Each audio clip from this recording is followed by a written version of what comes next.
মাথায় হেলমেট করেছি একবার, সুন্দর হেলমেট, নাইস। আমি এখন রাত্রিবেলায় কাজে বেরোচ্ছি, জবে যাচ্ছি। না, জবে নয়, আজকে সোজা চলে গেছিলাম পাবে। হ্যাঁ, অনেকদিন পর কিন্তু আমি আবার পাবে গেছিলাম। এগুলো কিন্তু সবই আগের ফুটেজ, কারণ ফোনটাকে এখন ক্লিয়ার করার জন্য খুব উঠে পড়ে লেগেছি। আর গ্লাসটাকে ভালো করে নোটিস করলেই বুঝতে পারবে গ্লাসটা কিন্তু পুরোই ফাঁকা। হ্যাঁ, আমি পাবে যাই শুধু আর শুধুমাত্র ডান্স করার জন্য। পকেটে নেই 5 টাকা আর আমি নাচছি আম দ্য ফাকিং মিলিনিয়ার গানে। কি বলবো আর, বন্ধুর কাছ থেকে চেয়ে চিনতে টাকা ধার করে বন্ধুর ট্রিটেই পাবে গিয়ে এই গানে নাচ, এর কোনো মানে আছে? এরপরে আমি আর কৌশিকী লেগে গেলাম আমাদের কাজে, মানে ডান্সে।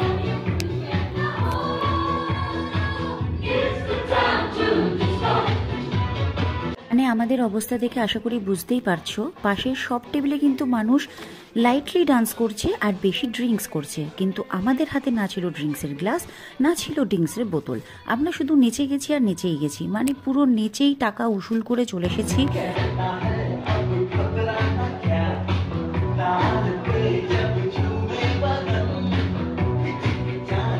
এবার দেখো, আমি একা নাচবো তা তো আর হতে পারে না, তাই সঞ্জয়কেও জোর করে টেনে নিয়ে চলে এসেছি। ও নাচতে পারছে না, ওর ভেতর থেকে নাচ আসছে না, তাও আমি ওর কলার ধরে চেপে চুমতে ওর ভেতর থেকে সেই নাচকে বার করে দেখো ওকেও শেষ পর্যন্ত আমি নাচিয়ে দিয়েছি।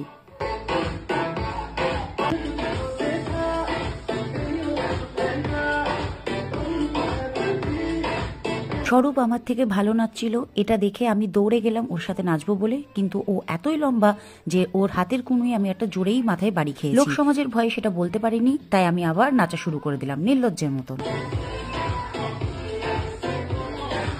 আমার নাচ দেখে কৌশিকী ভাবলো ও কেন নয় ওর একটু ট্যালেন্টটা শো করুক, তাই ও একা একা নাচা শুরু করে দিল। কিন্তু আমি ওকে একা নাচতে দেবো না, তাই ওর সাথে আমিও আবার ফ্রন্ট ক্যামেরা করে নাচতে শুরু করে দিলাম।